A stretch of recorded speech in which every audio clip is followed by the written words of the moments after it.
we're not just talking about adding megawatts anymore. We are talking about redesigning South Africa's energy system for resilience, inclusion, and long-term sustainability. With the enactment of the Electricity Regulation Amendment Bill and the creation of the National Transmission Company of South Africa, or NTCSA, we're now moving away from a vertically integrated system to a more open, transparent, and competitive market.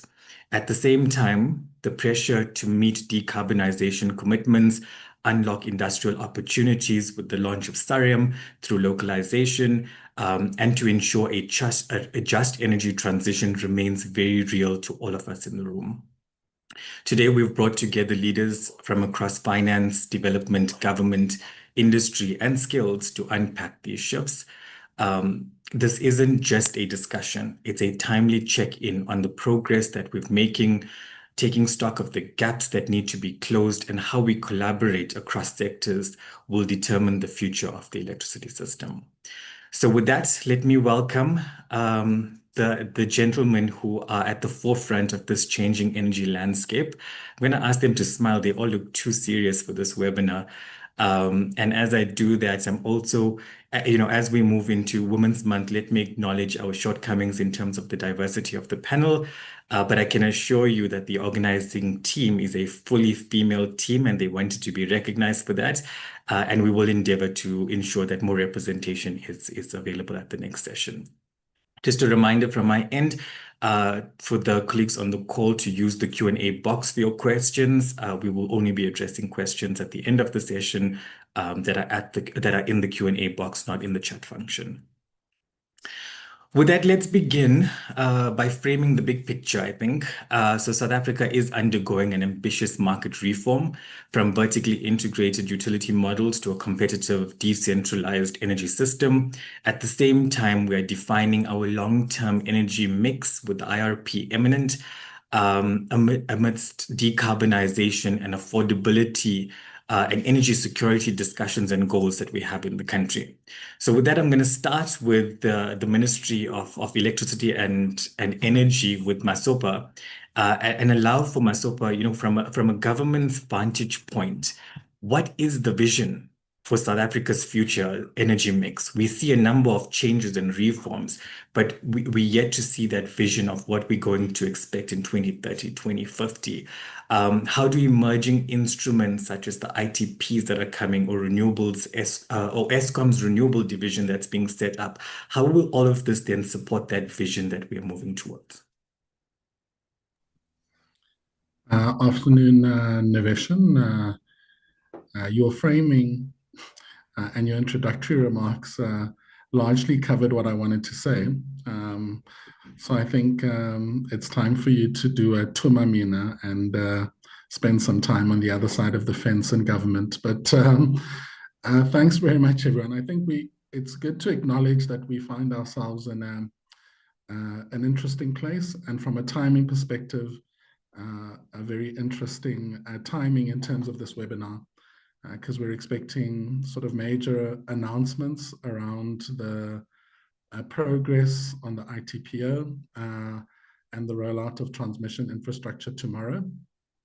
And I think it would be a career-limiting move from my side to preempt the announcements by the Minister of Electricity and Energy, as well as the Deputy Minister of Finance.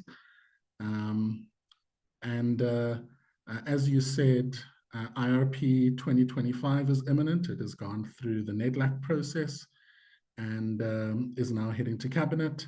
And the hope is to be able to announce that either in August or in September. So we find ourselves at a time where the culmination of many years of work is finding itself to a point where we can share it with the public and industry. It leads to an interesting self-censorship that I must do in terms of answering your question. But from a strategy perspective, fundamentally, we are looking for and driving a diversified energy system. I don't think there's any permutation, and there are multiple permutations in the IRP that don't speak to a large-scale rollout of renewable energy, both wind and solar, and underpinned by battery storage. There isn't a scenario that speaks to that. I think the key is really in terms of the critical steps that need to be taken in order to address the blockages in the delivery of that renewable energy, and to ensure that we focus the system on achieving not just energy availability, but also energy that is affordable, as well as one that you say assists us to meet our domestic and international commitments in terms of decarbonization. So the strategic sort of focus areas of the department look at 5 pillars. And the first one is around achieving universal access, because I think it would be incorrect for us to not recognize that we still have 1.6 million households in South Africa that do not have access to electricity. And what we're looking at in terms of that program is how we reform the delivery model. We look at infrastructure modernization, as well as innovations that have happened in that space, including off-grid solutions. I think in many instances, when we talk about renewable energy and renewable energy penetration, we focus on utility scale, but there are very sort of interesting things that are happening at the non-utility level. The second one is attaining energy sovereignty, as well as regional energy security. We're not in the luxurious position of being able to fundamentally rely on the region to support us when we have an energy shortfall. The opportunity for a much more integrated region through expansion of transmission infrastructure, I think, is something that we are focused on achieving, but fundamentally we need to drive that element of attaining energy sovereignty and ensuring that we do it not just for ourselves, but the region as a whole. As you said, SARM has recently been launched, well, approved by Cabinet and then launched. So the scale of what needs to be done in terms of the electricity sector is one where we now have, I think, sufficient foresight and predictability in order to allow the industrial opportunities to be able to support the development of energy infrastructure. I think, fundamentally in the past, even though energy has been the largest share of foreign direct investment and domestic direct investment for many years, the sort of cyclical nature of it and the lack of a consistent baseline in terms of demand has diminished the opportunity for localization and the development of local industrial opportunities. So that's a third focus. The other one is really looking at the energy demographics. I think the panel today sort of exemplifies that. So the opportunity to bring women and the youth into the energy sector. And then also for South Africa to continue to assert its continental and global energy leadership. But fundamentally, it's developing a system which is diversified, which takes account not only of energy security, but also affordability and quality in terms of emissions and other factors. But fundamentally, without preempting what will be in IRP 2025, the continued faith and vision is a significant drive in renewable energy penetration, underpinned by enabling transmission infrastructure. Thanks. Thank you very much, Masopha, for setting that scene. I think let me bring Kilian into the conversation. Kilian, lots of moving parts. Government's plan is all across the board. Multiple imperatives being looked at, not just energy security, but throughout the full value chain. Talking about the IRP, the versions that we've seen in the public domain before this approval process happens is something like 100 gigawatts of wind and solar PV expected, 70 of that being just wind energy. You guys have been a long time renewable energy project developer. You're now an IPP. How do you see the role of IPPs evolving as we shift in this policy landscape? And what procurement reforms do you believe are necessary to enable meaningful market participation by IPPs? Right. Thank you. So, to me, IPPs will be core to this entire energy transition and this new energy landscape going forward, alongside, of course, Eskom distribution and transmission, who will provide the necessary infrastructure to make IPPs happen. And I say that because for us, for IPPs, competition, price competition especially, is something that we've been used to and been working with for over a decade now. The Renewable Energy IPP procurement program started in 2011, and while in the first round it wasn't that competitive, and with every subsequent bid window, it became more and more competitive over time. And we, as the industry, we adapted to the point where electricity tariffs of wind and solar projects were driven down very, very substantially. And so we are used to sharpening our pencils, finding the best sites, finding innovative approaches, and ultimately driving down the cost of electricity for the consumer at large. And that's really what the South African economy needs. Besides clean electricity, sustainable electricity, renewable energy that has a very low or non-existent carbon footprint because of the global drive around climate change. And jurisdictions like the EU imposing carbon border taxes for those who remain heavy polluters. So that's really where we see our role to be part of this transition to decarbonize the electricity sector and do so not only in a sustainable manner, but in a cost-effective manner that allows the South African economy to flourish. So what's on the horizon is the South African wholesale electricity market, in short, SAWEM.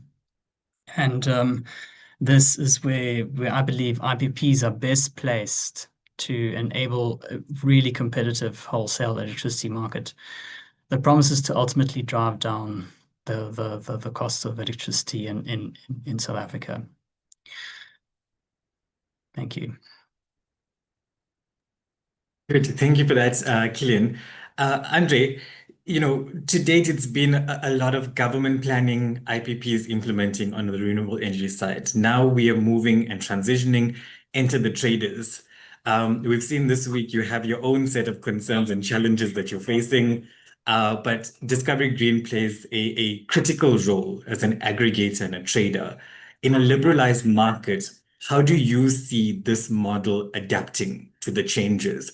And what does that mean for South Africa when we talk about balancing generation and demand? Because you're right in the middle of both those aspects. How do you see that playing out?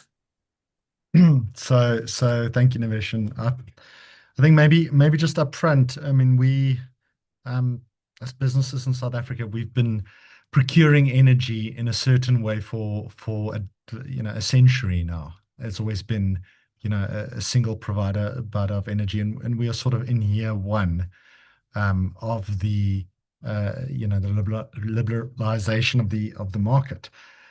So I really think we're at the starting gates, and a lot of questions still need to be answered. A lot of things need to be solved as we go along, and we remain sort of constructive and supportive and trying to figure these things out. But I think one thing in South Africa that we're seeing that is is rapidly changing is the adoption of renewable energy and the demand for renewable energy in South Africa. So I think we're all aware that over the last few years, it's always been a process whereby, renewable energy was IPP-led, large energy user offtake situations or structures on that. And it made good sense. And I think it really set a good pathway for the broader part of the market. But there are very, very few businesses in South Africa that have the risk appetite or the capability to take a very, very long-term view. Many businesses, don't know what their 20-year energy demand is going to be, let alone 5 years, let alone 1 year on that. So there's a big part of the market that always were interested in renewable energy, but not quite being able to access that. And I think what the aggregators really enable business to do is to play a role that says, we could diversify away a lot of the risk that you're thinking or worried about. We can manage that on your behalf, and so by doing so, give a lot more people access to renewable energy. So what you saw previously was, 20-year contracts. Now, you can get all the way down to monthly, which is I think quite exciting. You used to work on what is called a take or pay basis. Everyone, I think, is very familiar with that. So it's in whatever gets generated, you have to pay for. We're now starting to see a world where whatever your consumption is what you have to pay for, which changes the dynamic completely and removes a lot of the risk associated with it. So there's a lot of things changing. I do think we've still got a while to go, in terms of education and people understanding all these things that are happening. You have SAWIM, you have unbundling of tariffs, everything playing at the same time, which are, there's a lot going on, and people are familiarizing themselves with it. So I do think, we're sort of really at the start of the development of this market. I'm very excited to see where this could go. Thank you so much, Andre. You touched on risk. Let's bring Kyle into the conversation on risk particularly. So let's shift gears a little bit with Kyle. Kyle coming from a financial background as well as, let's focus a little bit on CNI as well. We've been talking utility quite a bit, and Masopha did say in the introduction, there's more to the energy system than utility, so we have to have space for this.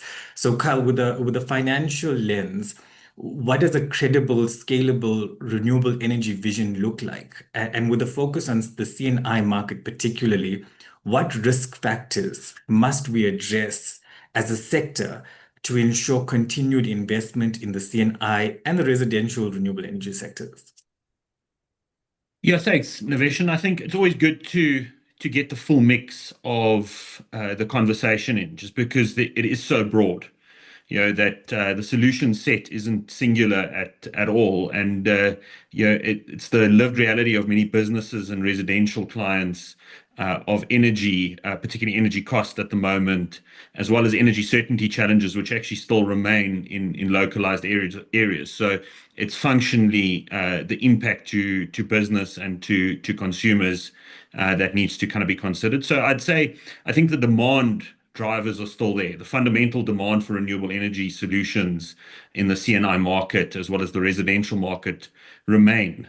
So I think the barriers that are imposed, and to talk to your point of really risk factors, are almost created by ourselves and by wider factors that do drive those components. And I think the one that we can look to ourselves for as financiers in the space, but also solution providers, is we've created some self-imposed kind of complexity, in the sense that the solution set for a client isn't quite logical in what their approach should be. I mean, particularly if we include things like the trader market, we include the variety of financing solutions in the CNI and residential space.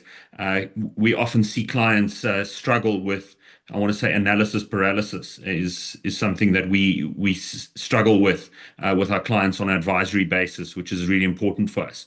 And then, the other component is that renewable energy is often seen as a grudge purchase for many businesses. It's not core. It's not that important until there is something that goes wrong. There's an energy cost challenge, or there's an outage challenge.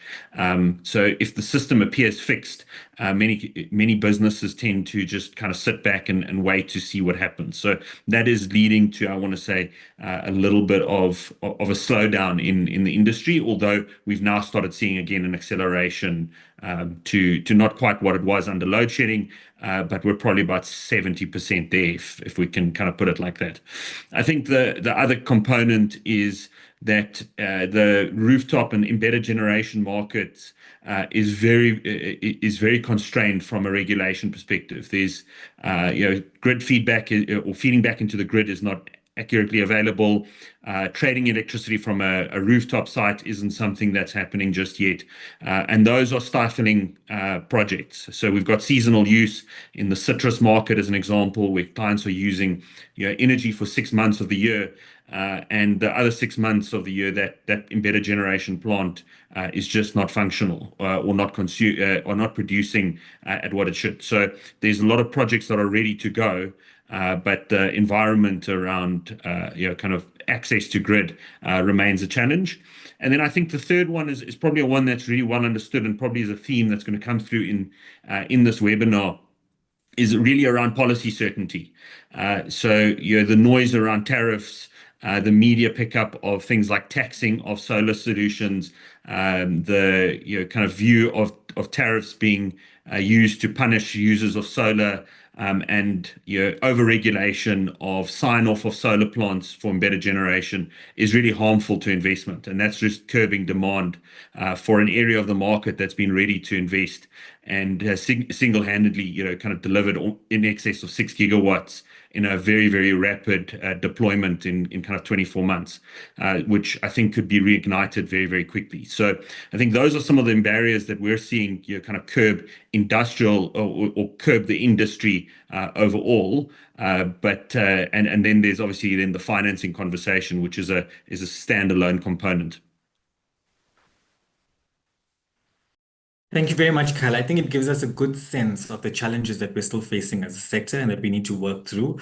And really happy that Masopha is on the call so we can start facilitating that bridge to have those conversations with government to ensure that we are understanding what those barriers are and what they mean, and how we together remove them to ensure that we are evolving with this new electricity system that we're going to see. Let me move on to Teslim. Teslim, it's great that we're all talking about sustainability of the energy transition. We're talking about new generation capacity, megawatts on the grid, megawatt hours that we need to not go back into load shedding. But at the core of all of this, we also need, the social imperatives to be addressed. In parallel to this business of energy and electricity.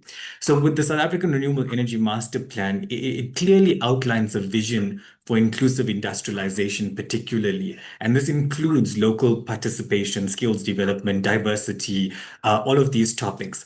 How central is skills development for you guys at the EWSETA to achieve that vision? And where do you see the bigger gaps right now for the rest of us that are working in the sector? Well, thank you very much, Niveshen. That's a mouthload of questions, but you've said it. You've hit the nail on the head. Skills development cannot be an afterthought. We have, as a country, we have a social imperative to address a lot of imbalances within the South African energy sector and across the country. We must understand that when you listen to what the other panelists have spoken about, we're talking about an energy system that is going to be mixed up with various types of energy sources. It also tells us that come 2050, we have to be carbon neutral, net zero by 2050. Those are commitments we've made as a country. It's also very important to understand that skills development, it goes beyond simply having people trained. It goes into a state where a country must continuously ensure that its workforce is trained, capable, and always ready to be able to take up the new challenges of technology and advancement across the world. Now, when you look at skills development in South Africa, it has to be positioned to address the social economic issues And we have these issues cutting across communities and all of that. The big mistake we'll be making is to think that we are only transitioning our electricity sector. We're not transitioning our electricity sector. We're actually transforming the whole structure of our economy, because you're going to introduce renewable energy into your economy for producing goods. Your goods and services are going to need to compete with global goods and services. I think Dr. Kilian talked about CBAM coming from Europe and other taxes coming from across the world. It tells us that you'll be changing your economic structures. You'll be introducing also a lot of new elements into who you trade with as a country. We know about the global geopolitical issues right now, who you trade with, how you trade, and how much you have. So having the skill set to be able to play with that dynamics and understand that dynamics and keep South Africa as an economy that keeps running is a massive challenge. But we've had, as a country, we're very blessed with a lot of strategic documents, a lot of documents from the NDP that sort of directs us in the right direction to what we need to do at every point in time. But institutions like the EWSETA, there are 21 of us, structured around different economic sectors. It would be a big mistake for us to think we should focus on the energy sector and the transition happens only in that sector. It cuts across from manufacturing to agriculture to water to your services and financial sectors. We need to be able to place skills development within that fiber. And it's very important that our skilling systems, which are our institutions of learning on the supply side, and also different apparatus of government, from the Department of Higher Education to Basic Education, are able to respond very agile to the changes we're seeing with the new transition, or this transition that we've been going. It's a journey. It has started, and I'm happy to listen to the colleagues and also be happy to see that it's not taking us by surprise. It has the elements of justice in it, which says that we must address the injustice of the past, as well as ensuring that it is sustainable and we carry everyone along. Thank you. Thanks, Teslim. I think you're correct. We're not just going through an energy transition, it's a full transformation of the energy system. And what stands out to me is that ambition alone won't carry us through this energy transition in going forward. So I want to come back around in terms of talking about the implementation of it all and the bottlenecks in terms of what is slowing us down. Because for us now, execution is key. We're going to have to get this right. In this round of questions, I want to focus on implementation hurdles from grid access. I think that's a big one that we'll be talking about: permitting, workforce capacity, capabilities, upskilling, whatever it may be, and how the different parties of the sector are responding to this. So Kilian, let's start with you from an IPP perspective. You're on the ground. You have the experience on the ground with what's happening with your projects. What are your main constraints preventing project delivery? This if you're going to touch, please touch across grid access, permitting, finance, whatever you feel is preventing project delivery, and what do the developers need most urgently to be addressed? Great. Thanks for that question, because this is very, very close to my heart, as we fight in the trenches all the time to get projects across the line. So first and foremost, our biggest issue, and this is an umbrella issue rather than the single one, is grid access. And that's made up of three things. One is a lack of grid capacity, two, the rules to access the grid, and three, once you are accessing the grid and have capacity reserved and you clear those hurdles, what does your grid connection actually look like? So just to expand on the first one, it's been widely reported, and most of the audience should be aware, there's no more grid capacity for any IPPs to connect any power of any technology or sort in the Western Cape, Eastern Cape, or Northern Cape provinces as we speak.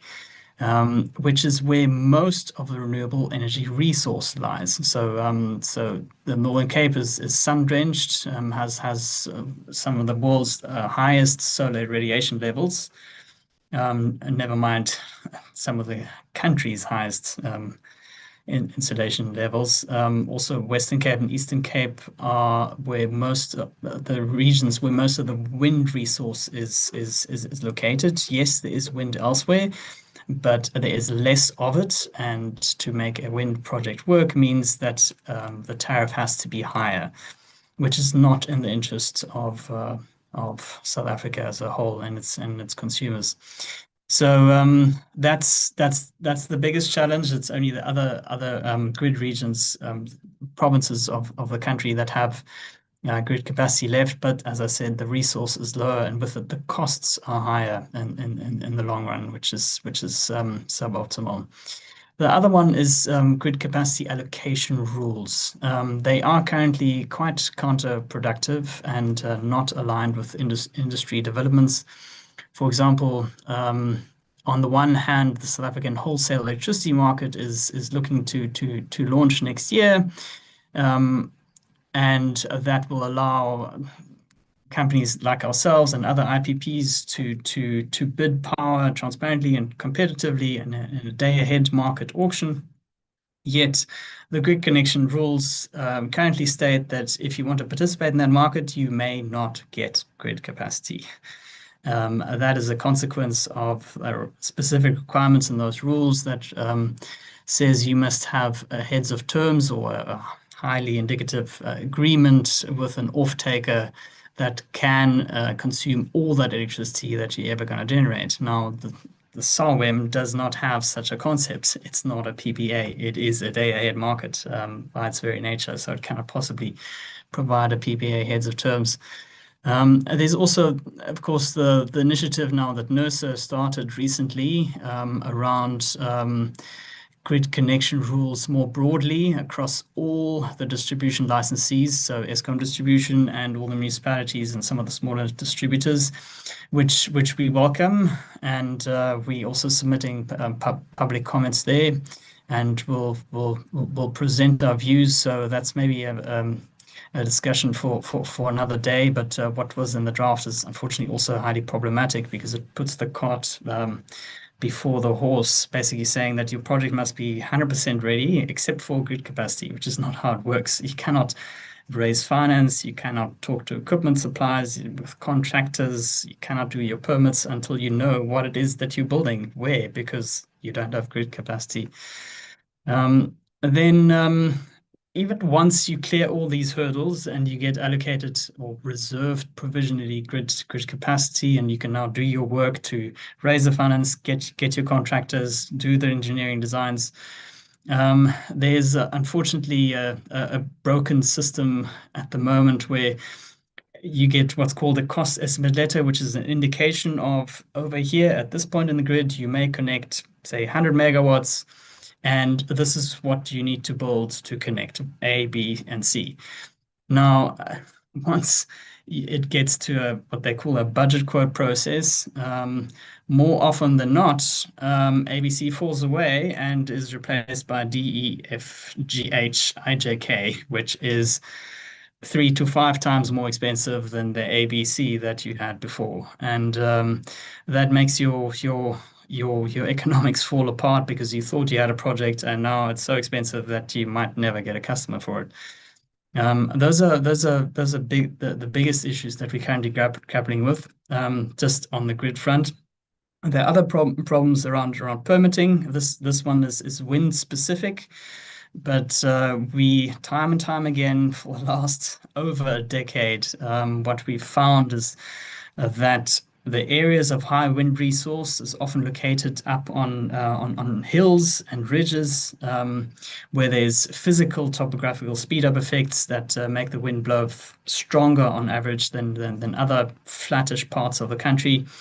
Unfortunately, that's also where large birds of prey happen to commute and lay their nests. And there is a lot of work that is internationally known and published around the collision risk that these large birds have with turbines. These days, AI is coming to the rescue. Thankfully, there's a lot of new technology that's becoming commercially available and really useful and quite reliable in detecting birds, and when they come close to turbines, and then automatically shutting them down if they get too close. So I believe that a lot of these bird concerns, where currently you want to develop in this place, is they say, sorry, here's a nest 5 kilometers within that. You may not put up a single wind turbine. You map that across the area, across a large region. You realize, okay, instead of my 100 turbines that I thought I could build, I can only build 5, and that's not productive. That kills the entire project and basically makes sure that it never sees the light of day. So some of these restrictions we're hoping will get lifted off the back of not a brute force, oh, let's kill more birds, but rather a technological solution that still minimizes and avoids bird collisions altogether. And then there's the elephant in the room. Unfortunately, some of you may have seen the news yesterday with Eskom finally launching their threatened High Court litigation against the various electricity traders that have recently been launched. And if you read the court papers, it becomes quite obvious that Eskom is threatened by this and is taking an anti-competitive stance, claiming that they cannot compete with private off-takers, when actually they can and they should. Nothing's preventing them from offering clean, cheaper electricity to their customers, exactly like IPPs are doing. Yes, the tariffs are regulated, but that's what's being regulated is the maximum price. Nothing prevents them from offering lower tariffs than that regulated maximum price. So Eskom's currently strongly oppositional, antagonistic stance is something that I believe is going to constrain the delivery of many projects going forward. And last but not least, something that's not really reported in the public domain, but that we find is quite a challenging one to navigate, is the lack of suitable contractors.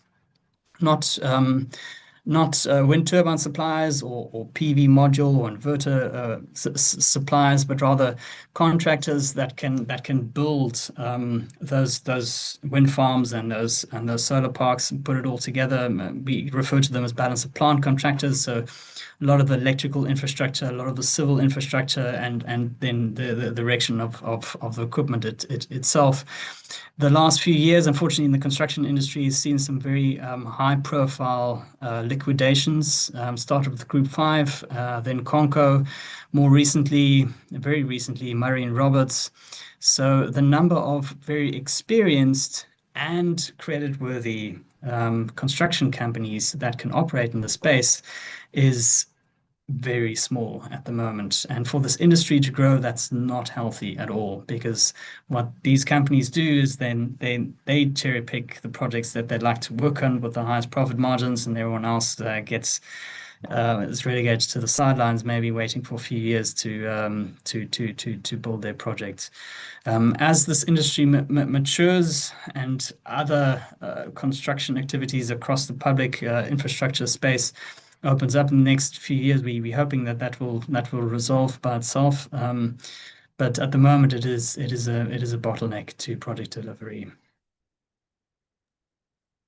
Thank you, Kilian. Sounds painful. It shouldn't be this difficult to do business in a market that requires the electricity that we're providing.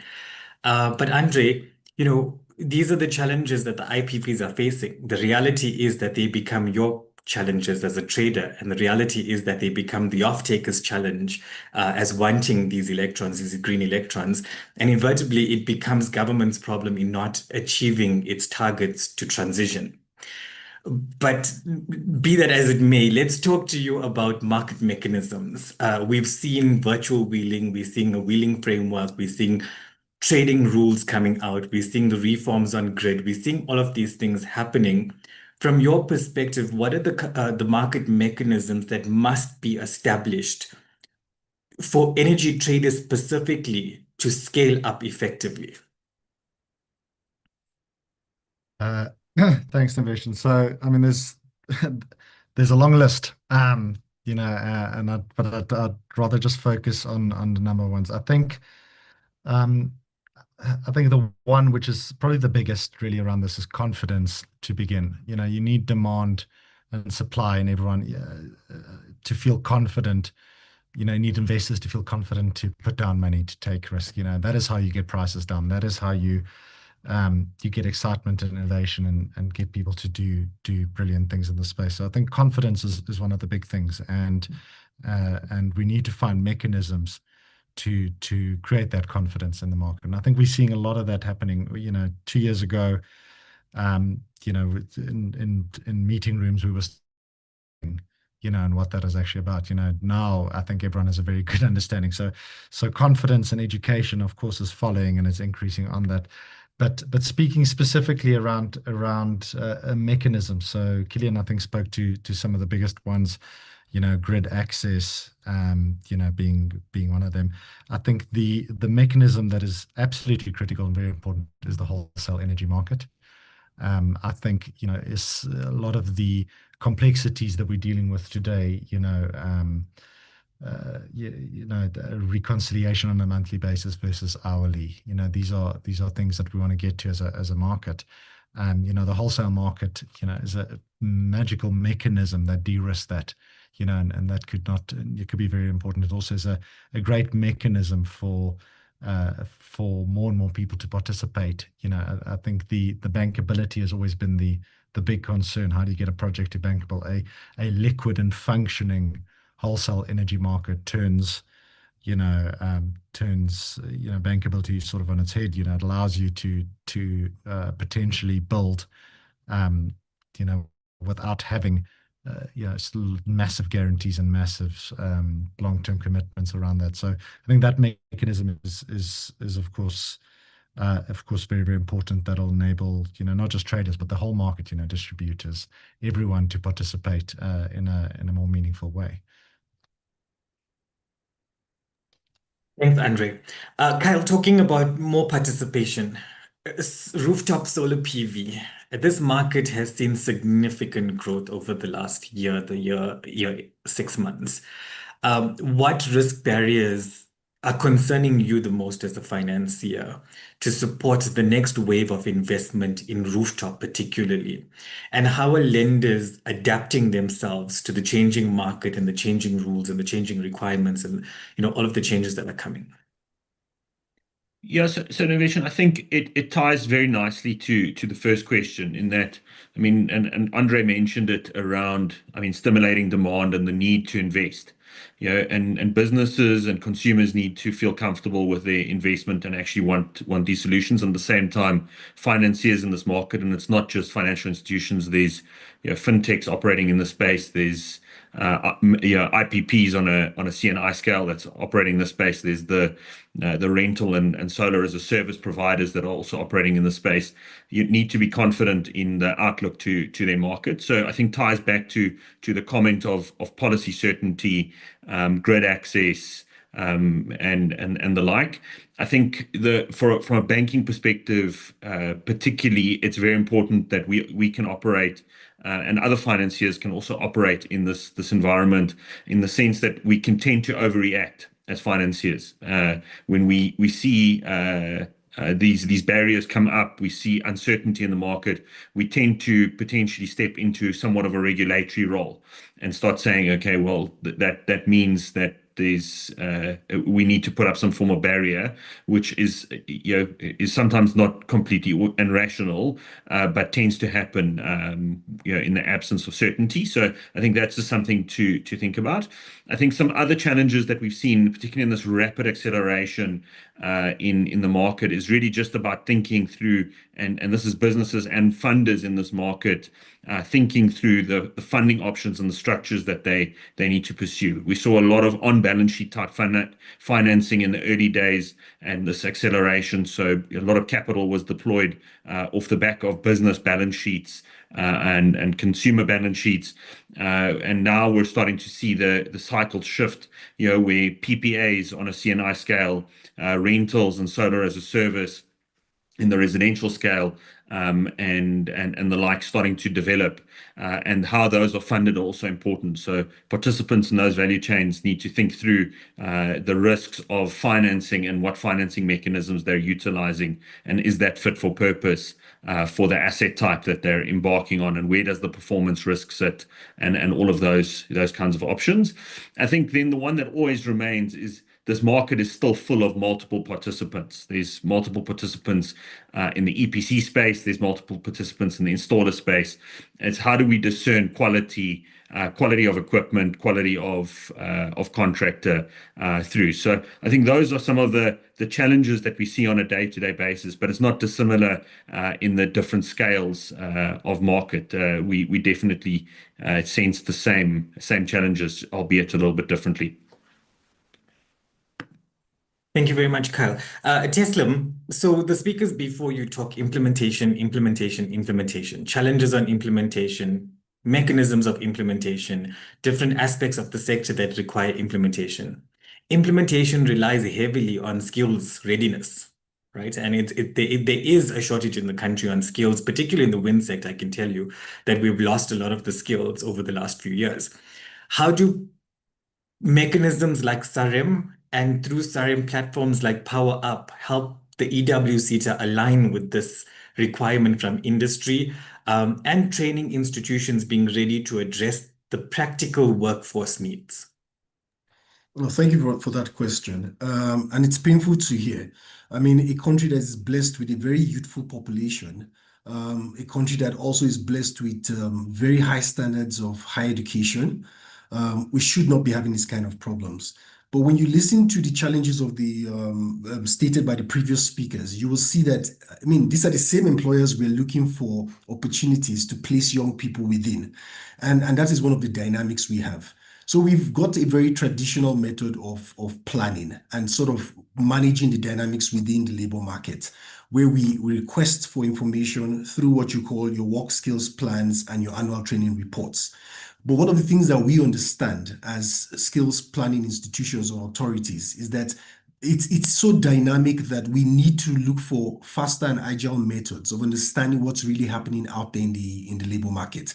And a platform like Power Up, which is a digital platform, it sits on our website. We opening it up to certain institutions and trying to ensure that we have very responsible individuals behind those platforms, trying to feed that platform with information and data that allows the EWSETA to sort of enhance some of our skills tools or skills planning tools to be able to anticipate and respond effectively. Tells us that it's still in its nuance level. It's still a very early platform. We have to do a lot more about understanding the market dynamics. And also when you look at the issues around skills migrating, skills will naturally migrate to wherever you have conditions that sort of are conducive for those skills. So if you want to keep skills within the boundaries of South Africa, we need to have a lot of certainty around policy. Like previous speakers have stated, we also have to have institutions that also have skills development and how to hold on and retain to talent within their institutions to be able to drive that talent pipeline longer. However, tools like Power Up are going to help us as well to be able to communicate where there are needs. The skill sets that are needed in the geographical location of South Africa will differ from another geographical location. When you look at our wind resources being mostly centered around the Eastern Cape, the skill sets there will differ, and we already have public institutions and training providers. So there's a need for us to go back into looking at the district model that tells you spatial planning around infrastructure, strategic projects that are coming up. And we've worked very closely with the National Business Institute that has a brilliant model that also looks at very on-the-ground projects and sort of builds it up towards the viability of those projects coming to life.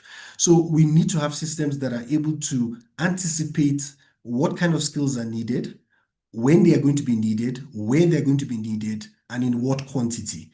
And it's almost a very tricky science, of balancing that needs. Otherwise, you oversaturate the market with a skill set, and then technology changes or other factors could change those dynamics and change the sector that you're looking at. So we're using those platforms quite closely. We also working very closely with stakeholders, where we have what you call a partnership model that allows us to strategically look at partners and partner with them, like yourselves, your association, the Wind Association, and we sort of understand what your needs are, and we tailor our solutions in responding to those needs rather than using a blanket approach. We also agree that we do not have, as institutions, I mean the CETAs or the PSET sector, we do not have all the knowledge and all the expertise to be able to understand that dynamics. We have to bring in other partners, local and international, to be able to work very closely with them in leveraging our competencies in addressing the gaps in the sector.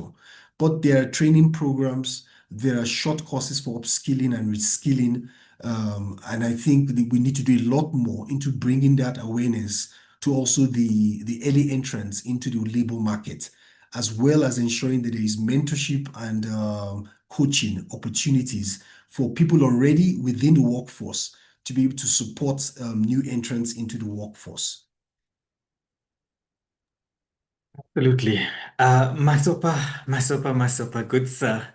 You've heard all of the complaints, you've heard all of the challenges, you've heard how difficult things have become.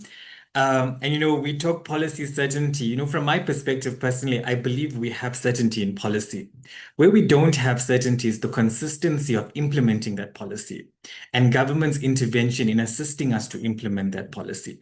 And that's where we're looking for the department to come in. And I know your minister is very active and very helpful and wants to be at the forefront of unlocking this. So from a government perspective, from a department perspective, what practical regulatory and policy levers are being developed, deployed, pulled to unlock grid capacity, number one main concern, and then thereafter to accelerate the IRP that is imminent?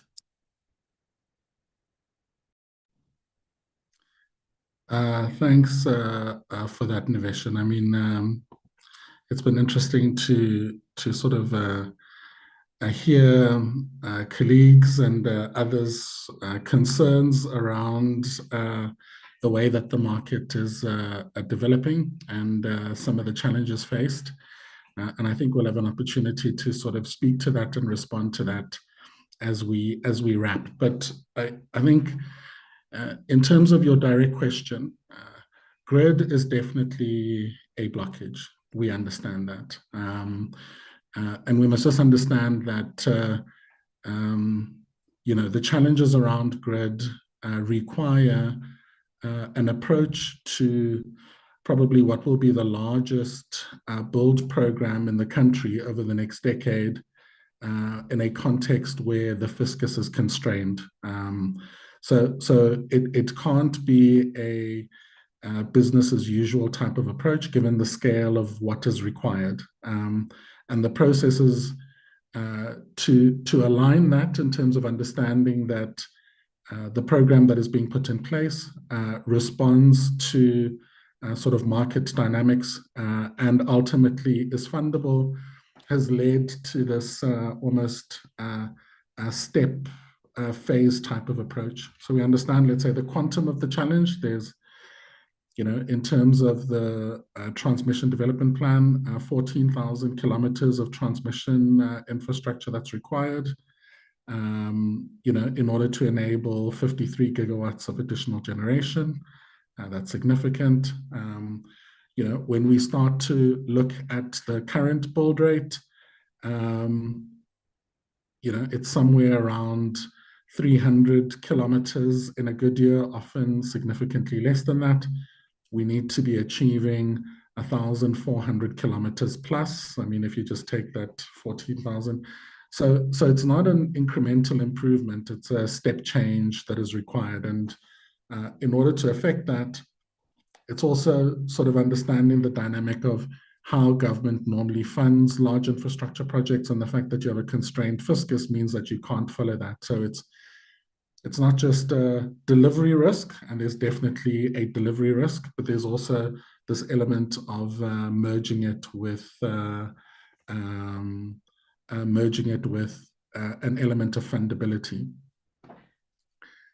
And also understanding that often in large-scale programs like this, you would need some element of a government guarantee, and that contingent liability is also something that may be problematic given, let's say, where the fiscus is. So it's sort of merging all those three elements. So what was taken through to sort of cabinet in late 2023 was this sort of alternative model for infrastructure development in the form of the independent transmission projects. And also understanding that is a radical shift from, you know, how this transmission infrastructure has been built for many, many decades. Important in terms of that process was ensuring that there was a market sounding exercise that happened sort of late 2024, early 2025, talking at all different sort of parts of the ecosystem and understanding that we needed to craft something that would respond to some of those market dynamics, but also be one that enables, let's say, transparency in terms of the regulations. And there's been lots of comments around the regulations, and we'll talk to that in a second. But also just programmatizing it, if there is such a word, but developing a program so that it doesn't happen in an ad hoc type of way, while at the same time sort of mitigating sort of permitting and right-of-way risks that exist in the space. You know, so where we find ourselves now is some of the foundational elements have been laid in terms of the ministerial determination from sort of March this year, declaring and designating the department as the procurer and NTCSA as the buyer, and defining the scope of the first project being this just over 1,100 kilometers of 400 kV lines in the Northern Cape, Northwest, and Gauteng. But also important in terms of that and creating that element of regulatory certainty was, you know, the draft transmission regulations, so that there was a clear understanding of, let's say, how you're going to define this elements of cost recovery, regulatory approvals, project implementation frameworks, etc. And then overlaying sort of all of that with a financing mechanism through the credit guarantee vehicle. And how do we sort of move away from this element of requiring sort of sovereign guarantees, but at the same time creating certainty for developers? Fine, this is all sort of a utility scale discussion, and then creating that element of transparency and certainty by putting it, you know, with the IPP office, who has, you know, a bulletproof reputation in terms of being able to procure in a competitive way projects of this scale. So all of those building blocks have been there. It has taken us longer than we would like, and I'm sure the minister would be the first to say that. But it was important to make sure that those building blocks are there in order to be able to see the success that we'd like to see in terms of the program. You know, tomorrow we move into you know, the the qualifying stage, RFQ stage. And the intention is that in November, we go into the RFP stage with an award during the course of next year. But the idea is, you know, get the first one right. I'm sure it won't be perfect, but to minimize the opportunity for learning while bringing in this sort of very different model of execution and delivery. I mean, that said, it raises sort of a separate question, which is, there are parts of the country that have grid, you know, so there is this balance that we must reach in terms of optimal resource versus, you know, areas where there is no availability versus where there is availability, even though the resources may not be optimal. I mean, it is a conversation that we must have. But I think I'll leave the rest of it for the closing remarks in terms of all of the challenges that this new emerging market is facing. But I think no one can say that those elements of commitments of driving this alternative approach are not being sort of actualized, even if it is happening not necessarily as quickly as we would like. But the momentum is definitely there. Thanks. Thank you very much, Masopha. I think we appreciate the acknowledgement in terms of the challenges that industry is facing. I think the government has set intention in the long-term vision of expanding transmission infrastructure, particularly through ITPs, which is very great. It's really welcomed. I think I'm also going to take that acknowledgement as an open door to discussing the other challenges that we're facing, the more short-term challenges, and the government's assistance in intervening in those challenges to make sure that we can still sustain our industries and our sectors as we look forward to that long-term vision coming to play. But all that said, I think despite the challenges, we have 10 gigawatts of wind and solar PV utility scale that's already installed capacity. We have a pipeline of about 6 gigawatts of wind and PV in construction. We have, budget quotes sitting at Eskom to the value of 20 gigawatts of wind and PV projects. We have a development pipeline of 133 gigawatts of wind and PV that is set to come up.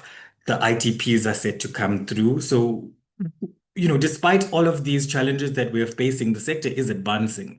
And, I want to wrap up, and I know we're running out of time very quickly. So I want you guys to keep your answers short in the last round of questions. But I want us to look to the future. Where are the opportunities? Where are we emerging in terms of fast-tracking momentum in pushing us forward in really moving us to this energy transition that we're looking to? So, Andre, I'm going to start with you.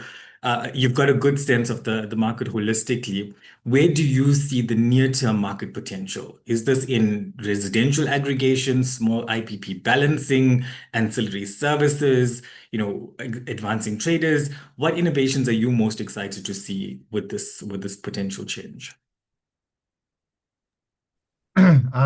So thank you. There are a couple I think that stand out.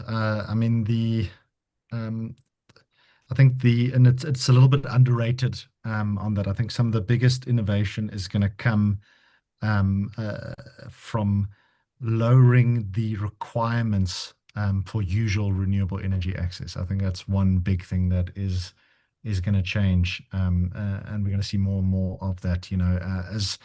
As more and more banks and more IPPs and more traders get comfortable and more investors get comfortable that taking risk and offering that to clients on the other side. So I do think that is very exciting things that we're happening, and every few months we see something new that pushes the envelope just a little further, which I think is very exciting.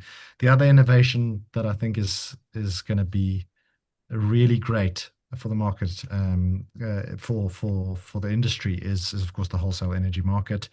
And I think that really lays out, the foundation. It starts out with energy, but it gets to a world of capacity, of auxiliary services, balancing. The amount of new opportunities, new innovations, new things that are going to happen in that space, I think is very exciting. And the last one, which is a little bit different, but I still think very interesting, is with the liberalization sort of the market, I think you're going to see energy getting down to the smallest user, which of course is the household. So I do think that's going to take a little bit of time. Then there's some infrastructure work needed in order to achieve that. But I do think we're going to end up in a place where in South Africa you could have a choice as a household as to how you get your energy, where you get your energy, and I think that dynamic world is going to be very very interesting and I think good for everyone. So those are the three. Thank you very much, Kyle.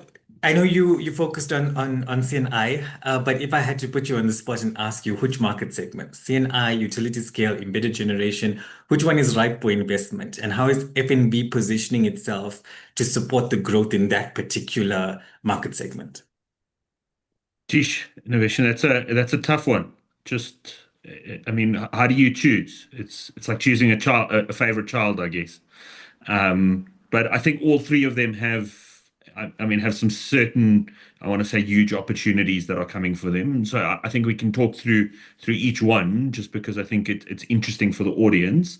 So I think the residential market is a very interesting one in the sense that the solar as a service and rent to own models are now rapidly moving into the lower LSM.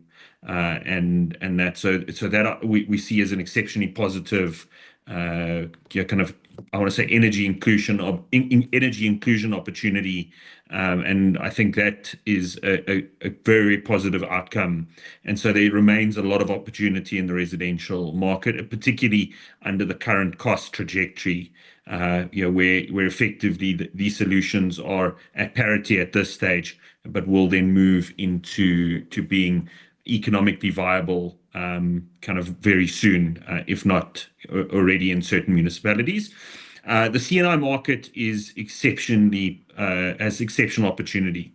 The University of Pretoria kind of highlighted a 12 gigawatt rooftop opportunity in the commercial and industrial market.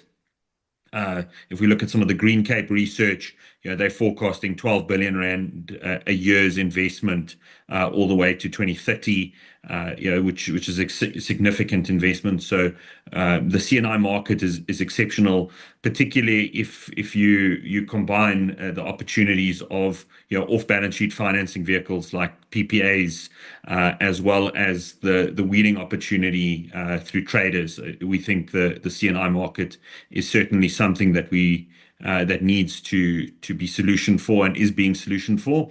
And then I think the utility scale remains a very, very big opportunity in the sense that we're solving for the macroeconomic environment of South Africa, and the opportunity then to support transition, the transmission and further transition of South Africa remains important for us as a financial institution in South Africa. So I can't choose one, but each one has their pros and their cons, but more pros than cons, I would say. Thank you so much, Carl. Each one has its place. I can tell you, I definitely have a favorite child, but fortunately enough for me, I only have one, so it works out. Kilian, very quickly, from a wheeling frameworks perspective, ITP projects maturing, what's the next big project hotspots? Where are the hotspots? What are investors looking at? Are you guys looking at it from a technology perspective? Are you looking at it from a location perspective of where the grid is? What are investors doing as we move forward? So there is the somewhat obvious trend now by IPPs and developers to focus on those provinces that still have grid capacity. To Masopha's comment earlier, so there's a lot of activity in the Free State, Northwestern Limpopo. Unfortunately, those provinces are going to be next to run out of grid capacity if they haven't already run out of grid capacity. And what's going to be really telling there is the NTCSA's, so our National Transmission Company's new up-and-coming grid capacity connection assessment, or GCCA in short, which should hopefully come out very, very soon, which will say, okay, now this is the new picture of where grid capacity is still available in the various provinces across the country. So that's definitely one to watch. In terms of the ITPs, it's very promising to see that last night this request for pre-qualification was published on the IPP office's website. We haven't studied this RFQ yet, and I believe the minister is briefing the public tomorrow on exactly what that is about.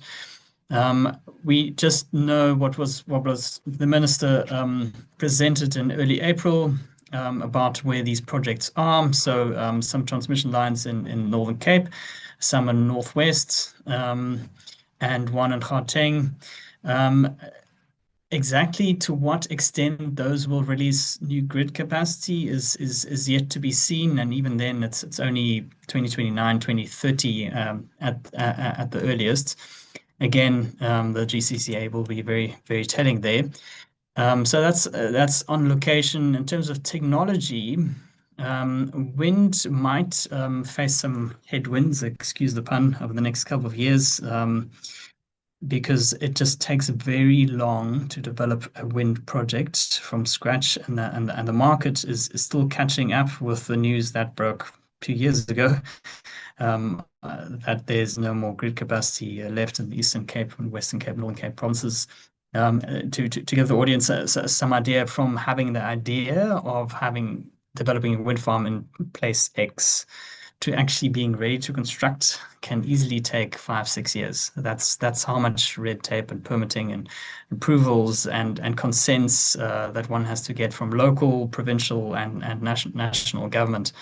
One has to do long-term wind measurements. One has to do all sorts of things. So that can put a bit of a dampener on the rollout of new wind projects going forward. Solar PV marches on very strongly. As we heard, there's big plans on rooftop solar. That market is regaining momentum again after the peak we saw in 2023. So there's lots more solar PV that's going to fill the gap. But now what we're really seeing is that the national demand is lowering during the day, during lunchtime hours, when PV production nationwide is the highest. And as you add more PV into the national grid, or even behind the meter, you don't have to be connected to the grid to do that, but you're taking load off the system. So as more PV gets installed in the country, the demand curve will change shape quite significantly. And what we are going to see quite strongly is the emergence of batteries. To help counteract that problem and to shift some of that daytime generation into evening peak or even morning peak, especially off the back of technological improvements and massive price reductions that we've seen internationally in the market on lithium-ion batteries. So batteries, I believe, is the next big thing to watch out for in the South African markets, either coupled with generation like a PV farm or wind farm, or standalone. And we as G7 are really leading the way in that respect, because through our hybrid project, we're really building one of the world's largest wind, PV, and battery hybrids that demonstrates that what used to be variable, intermittent, renewable energy can actually be transformed into a baseload generation profile or a dispatchable generation profile as and when the grid needs it. So we're looking forward to a lot more development in that space. And yes, we haven't mentioned gas at all today. I guess this webinar is focused on renewables, but we would love for the private sector to get an opportunity again to level the playing field and compete head to head with gas projects as renewable hybrid power plants to provide the same power on a fixed price basis that's not exposed to the vagaries of international gas prices or rand-dollar exchange rates, and show the countries at large that we can do it cheaper than gas. So thank you so much, Kilian. Teslim, we have run out of time and we're very quickly losing people, and I still want to give Masopha the last word. And I don't have the time to ask you the question I really want to ask you in terms of setting South Africa or positioning South Africa as a regional manufacturing hub of renewables. But talk to me very quickly at a very high level on the alignment. We're talking trading, we're talking green hydrogen, we're talking battery technology, we're talking advanced manufacturing. Talk to me very quickly about the alignment between the skills development and the industry's ambition on this implementation drive. Okay, no, thank you very much. I think it's very important to understand that when you list out all of those technologies, it tells you you're going to need a very diverse skill set from artisans to engineers to scientists to your business support to different technicians and technologists on the grid. And it's important for us to understand that our different institutions, from TVETs, your technical vocational educational training authority institutions, to your universities of technology and your universities, produce different types of graduates. And we're working very closely trying to understand what's happening in the labor market to ensure that the production of these graduates is up to standard, it's on time, and able to respond to the needs as the industry is transitioning. And we're doing a lot of that by being in forums like this, working with partners like yourselves. But most importantly, is really understanding that we also have what you call special economic zones. And those special economic zones are spread across the country, trying to draw in investments and also institutions to position themselves within those zones. So we're also going to be working very closely with them in trying to understand what's happening in those zones, what are the opportunities, and how can we leverage on that cluster of, I'll say, brains to be able to drive innovation, entrepreneurship, and job creation. Because we're not going to train everyone to take up a job. We hope to be able to train some people to be able to innovate on their own and create opportunities for others. And I think Kilian talked about that when we looked at SMMEs operating in that space. So all of that is in the pipeline. And lastly, just looking at the value chain is very important. From project development all the way to end of life, we have to pay attention to those value chains. And I see the biggest opportunities coming around constructions for renewable energy projects. Thank you. Thank you so much, Teslim. Masopha, last words. I give you the last word. I keep it open-ended. Give us some hope. Give us, your view on the opportunities of fastest deployment. We need the electricity. We need the electrons. The renewable energy sector is standing by, waiting with projects. What is our opportunity for fastest deployment? Thank you for that, Niveshen, but I'm going to answer a slightly different question because I think something has been raised and frustrations have been raised in the session today, and I think it would be remiss of me not to sort of speak to that a bit, and I think it's important when we sort of recognize where we are is, we are, as I think Andre said, we're at year one of a change of a system that has been in place for 100 years. And that change will not come without tension. So, we are operating in a newly developing market. It's undergoing significant structural reforms. Probably the most significant structural reform since ESCOM itself was formed. And all of these transitions will lead to this element of tension between legacy institutions and new market configurations. But it's important for us to sort of ensure that we understand, that, government's role in this and our vision remains unchanged. It was critical to ensure that we drive the unbundling of ESCOM to achieve the liberalization of the electricity market. That's been a non-negotiable for some time, and that continues. The operationalization, if there is such a word, of the NTCSA from the 1st of April is an important first step. And the Electricity Regulation Amendment Act sort of giving the legal foundation to the transmission systems operator, as well as the introduction of this competitive electricity market for traders. And I understand it's not been an easy birth, to be able to achieve this open market access. But fundamentally, some of these tests and tensions create the opportunity for us to create the guidelines and the clarification that is required. But the end state being a reliable, competitive, decarbonized power sector remains.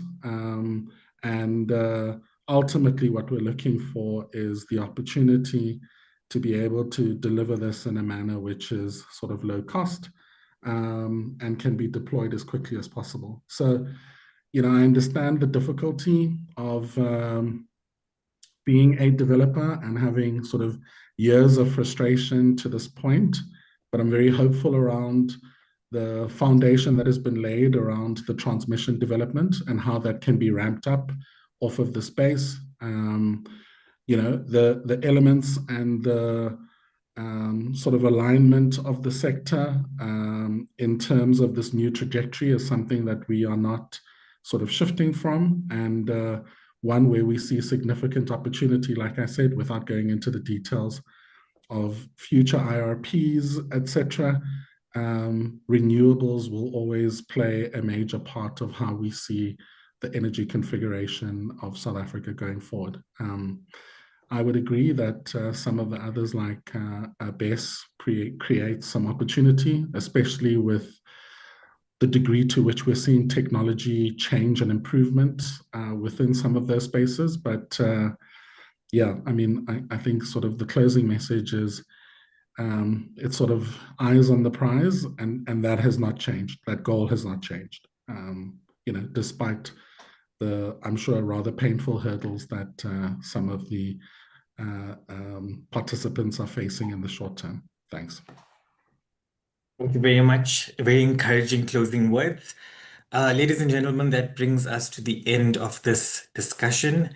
I want to thank the audience for being with us to the end of the conversation, Creamer Media and the sponsors, and of course the expert panel, Dr. Kilian Hagemann, Kyle Durham, Masopha, Moshoeshoe, Andre Nepgen, and Teslim Yusuf for your expert inputs and your time and your effort in sharing this information with us.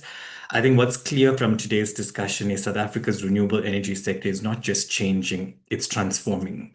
And it's up to each and every one of us in this room to change with purpose, with urgency, and with inclusion. And with that, I'd like to hand over back to Shannon from Creamer Media for the final word. My name is Niveshen Govender, and I thank you. Thanks so much, Niveshen. And as he said, that brings us to the end of our webinar. I would like to take this opportunity to say thank you to you, Niveshen, for enabling such an engaging and important discussion.